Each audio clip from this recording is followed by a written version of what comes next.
Hello friends welcome back. आपका फिर से स्वागत है आपका अपने चैनल फार्मा कैप्सूल में। तो फ्रेंड्स, जैसे कि हमारी सीरीज शॉर्ट रिवीजन सीरीज चल रही थी इसी चैनल के ऊपर, आपके फार्मा कैप्सूल चैनल पर social and preventive pharmacy 8 semester की, इसका हमने फर्स्ट यूनिट कवर कर लिया था फ्रेंड्स। आज हम कवर करेंगे इसकी सेकंड यूनिट, जिसके अंदर एक ही चैप्टर है प्रिवेंटिव मेडिसिन। लेकिन इसके अंदर फ्रेंड बहुत सारी डिजीज़ है।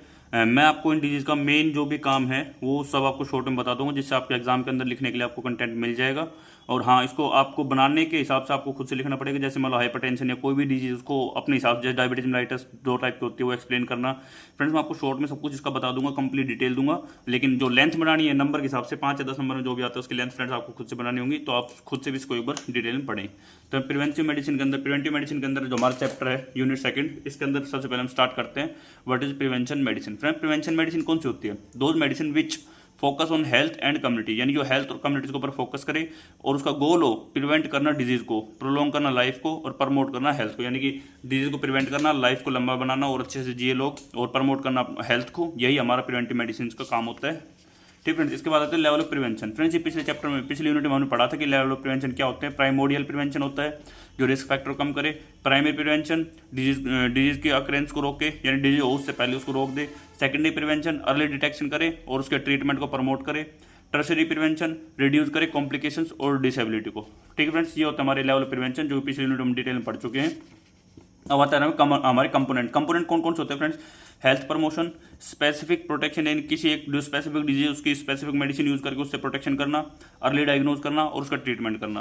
और उसके बाद आता है हमारे डिफरेंट टाइप ऑफ डिजीज। अब फ्रेंड्स, ये हमारी लगभग 14-15 टाइप की डिजीज है, वो सबको हमको पढ़ना है। लेकिन मैंने इसके अंदर ही आपके लिए इंपॉर्टेंट पॉइंट निकाल लिए हैं, जिससे कि आपको कहीं और अलग अलग चीज़ें या किसी भी थ्योरी के अंदर ना जाना पड़े। ये सभी थ्योरी को कंपाइल करके सभी के लिए मैंने इंपॉर्टेंट पॉइंट निकाल लिए हैं। तो फ्रेंड्स, सबसे पहले आती है कोलेरा। कोलेरा क्या होती है फ्रेंड्स? एक्यूट डायरियल डिजीज होती है, यानी कि इसके अंदर डायरिया हो जाता है, जो कि कौन कोज करता है फ्रेंड्स? कोजिंग एजेंट होता है विब्रो कोलेरा। फ्रेंड्स, ये नाम याद कर लेना, इंपॉर्टेंट है विब्रो कोलेरा। इसका जो एपिडेमियोलॉजी देखें फ्रेंड्स, तो कॉमन होता है ये पुअर सैनिटेशन एरिया में, यानी जहाँ पर पुअर सैनिटेशन होती है उस एरिया के अंदर ये कॉमनली पाया जाता है, मेनली होता है लोगों को। इंक्यूबेशन जो पीरियड होता है इसका फ्रेंड्स 2 आवर से लेकर 5 दिन का होता है। इससे जो ट्रांसमिशन है फ्रेंड्स, ओरल होता है या फीकल रूट के थ्रू होता है या कंटेमिनेटेड वाटर के थ्रू होता है फ्रेंड्स। और इसके जो सिम्टम है फ्रेंड्स, इसका डायरिया हो जाता है, डिहाइड्रेशन होता है, वोमिट हो जाता है और बीपी है वो डिक्रीज हो जाता है फ्रेंड्स। इसकी जो प्रिवेंशन है, तो प्रिवेंशन सेफ वाटर यूज करना, सैनिटेशन करना, हाइजीन मेंटेन करना। और उसके जो डायग्नोस है फ्रेंड्स, स्टूल कल्चर के थ्रू डायग्नोस करते हैं या माइक्रोस्कोपी के थ्रू इसको डायग्नोस करते हैं फ्रेंड्स। इसके बाद आता है फ्रेंड्स हमारा सार्स होता है severe acute respiratory syndrome. Friends, ये जो वायरल रेस्पिरेटरी इलनेस होती है जो कि कोज होती है सार्स वायरस के थ्रू ही फ्रेंड्स। अब इसके अंदर एपिडेमियोलॉजी देखें तो इसकी फर्स्ट आउटब्रेक हुआ था फ्रेंड्स चाइना के अंदर 2002 के अंदर, जिसको हम कोरोना वायरस के नाम से फ्रेंड्स सार्स को भी बोलते हैं, सार्स कोरोना वायरस। यह आया था मेनली 2002 के अंदर। इसका इंक्यूबेशन जो पीरियड होता है फ्रेंड्स 2 से 7 दिन का होता है। ट्रांसमिशन होता है इसका जो ड्रॉपलेट और कॉन्टैक्ट के थ्रू होता है। सिम्टम है इसके फ्रेंड्स फीवर आना, ड्राई कफ होना, डिफिकल्टी इन ब्रीथिंग, यानी ब्रीथिंग सांस लेने के अंदर डिफिकल्टी होना। इसका जो डायग्नोस है फ्रेंड्स, या तो एक्सरे करते हैं या सीरोलॉजी टेस्ट करते हैं या पीसीआर टेस्ट करते हैं फ्रेंड्स। इसके बाद आता है फ्रेंड्स हमारा इबोला वायरस डिजीज, ईवीडी के नाम से फ्रेंड्स कई बार एग्जाम में आ जाता है। इसको फ्रेंड्स ये सीवियर वाइटल हिमोरेजिक फीवर है, कोज होता है फ्रेंड्स इबोला वायरस के थ्रू। हिमोरेजिक का मतलब होता है फ्रेंड्स रक्त बहाव, हिमो मतलब रक्त यानी कि ब्लड, और रेजिक मतलब बहाव, इसको बोलते हैं हिमोरेजिक, यानी कि खून का बहना। ये होता है फ्रेंड्स इबोला वायरस के थ्रू। और उसकी एपिडेमियोलॉजी होती है फ्रेंड्स, स्टार्ट होता है वेस्ट अफ्रीका के अंदर मेल स्टार्ट हुआ था। इसका इंक्यूबेशन पीरियड फ्रेंड्स 2 से 21 दिन का होता है। ट्रांसमिशन होता है ब्लड के थ्रू या बॉडी फ्लूइड के थ्रू, ठीक है, जो कि इन्फेक्टेड पर्सन के बॉडी के ब्लड या बॉडी के फ्लूइड के थ्रू। ठीक फ्रेंड्स, इसके जो सिम्टम है फीवर, फैटिक, वोमिटिंग, ब्लीडिंग है। डायग्नोज होता है एलाइजा या अदर टेस्ट के थ्रू फ्रेंड्स। इसकी प्रिवेंशन है आइसोलेशन, केयर करना या मेडिकेशन फ्रेंड्स, ये इसकी प्रिवेंशन है। इसके बाद आता है फ्रेंड्स हमारा इन्फ्लुएंजा, जिसको हम फ्लू के नाम से भी जनरली जानते हैं। ये फ्रेंड्स रेस्पिरेटरी इलनेस है, कोज होते हैं इन्फ्लुएंजा वायरस के थ्रू, जो 3 टाइप के होते हैं ए बी सी।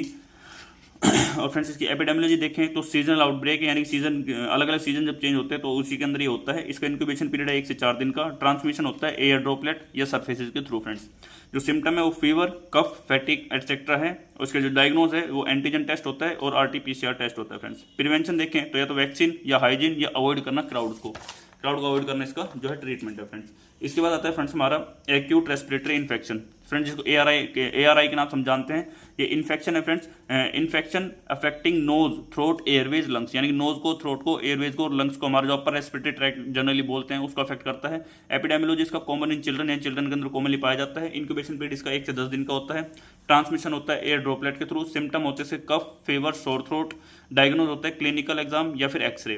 प्रिवेंशन होता है इसका हाइजीन, इम्यूनाइजेशन, और fast breeding friends, breast feeding friends.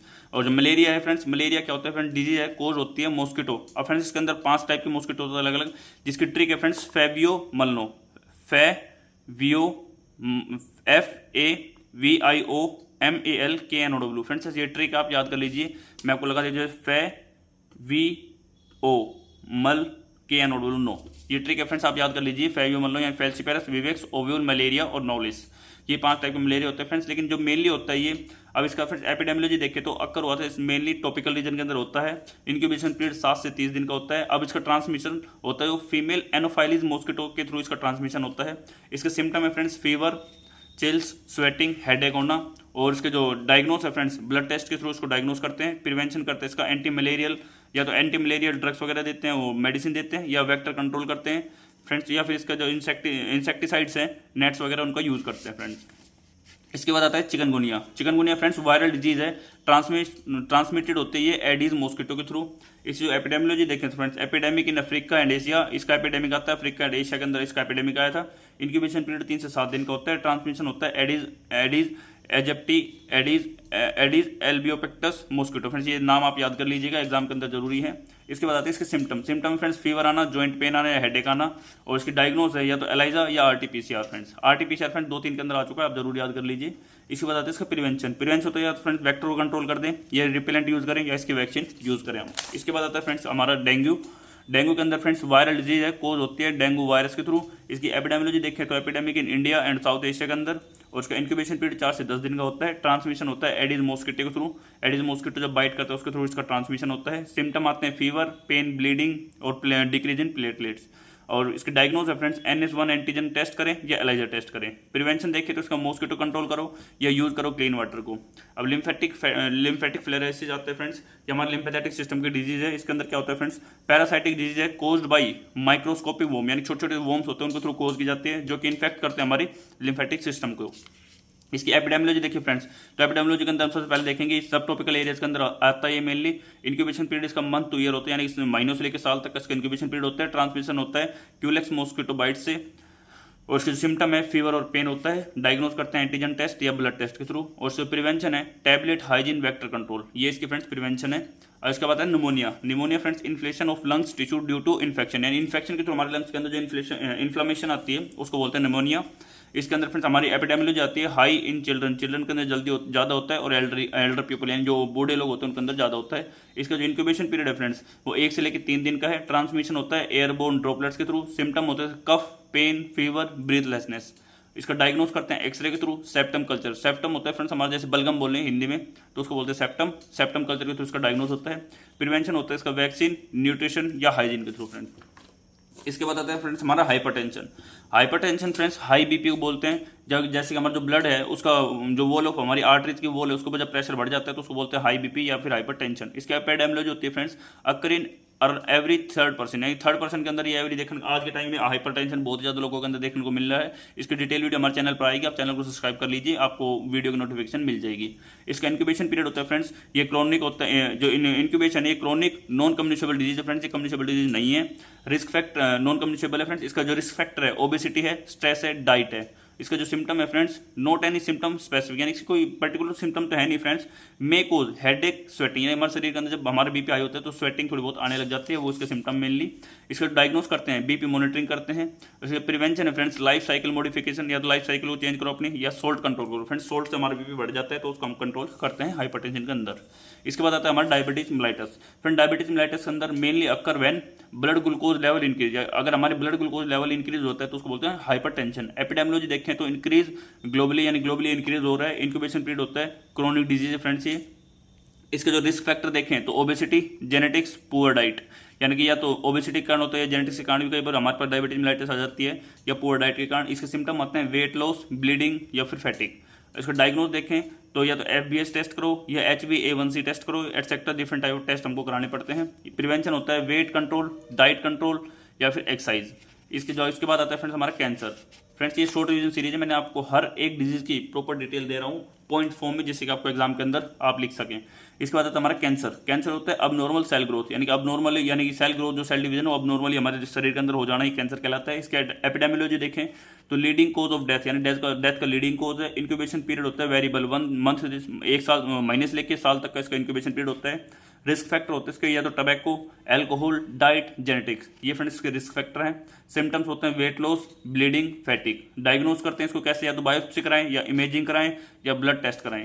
इसकी प्रिवेंशन है फ्रेंड्स अवॉइड रिस्क फैक्टर, यानी रिस्क फैक्टर को अवॉइड करो, वैक्सीन लो या फिर अवॉइड करो यूवी रेज को, आईआर रेज को। फ्रेंड्स ये सब इसके रिस्क फैक्टर है। फ्रेंड्स इसके बाद हमारा लास्ट में आता है drug addiction and drug abuse.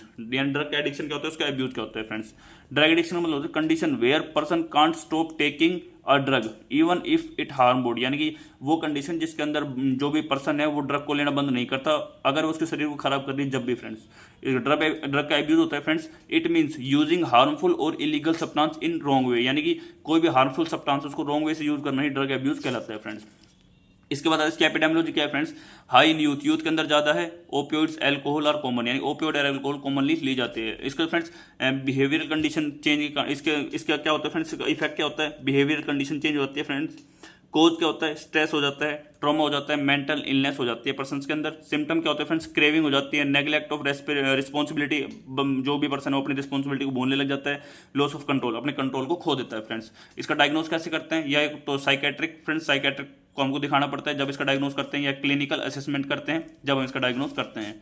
इसके बाद आता है इसका प्रिवेंशन। प्रिवेंशन होता है फ्रेंड्स या तो अवेयरनेस प्रोग्राम के अंदर देखते हैं हम, अवेयरनेस प्रोग्राम से इसकी प्रिवेंशन करते हैं, यानी लोगों को बताते हैं कि भाई ड्रग्स वगैरह लेना या अल्कोहल कंजम्पशन गलत है, या स्ट्रॉन्ग सपोर्ट देते हैं, या फिर डी एडिक्शन सेंटर के अंदर लेके जाते हैं, यानी जिससे हमारे अलग अलग सेंटर खुले हुए हैं जो आप देखते हैं नशा मुक्ति केंद्र जिनको बोलते हैं, उन्हीं को बोलते हैं फ्रेंड डी एडिक्शन सेंटर वगैरह, तो हम उनके अंदर बंदों को भेजते हैं जिससे को नशा छोड़ दे।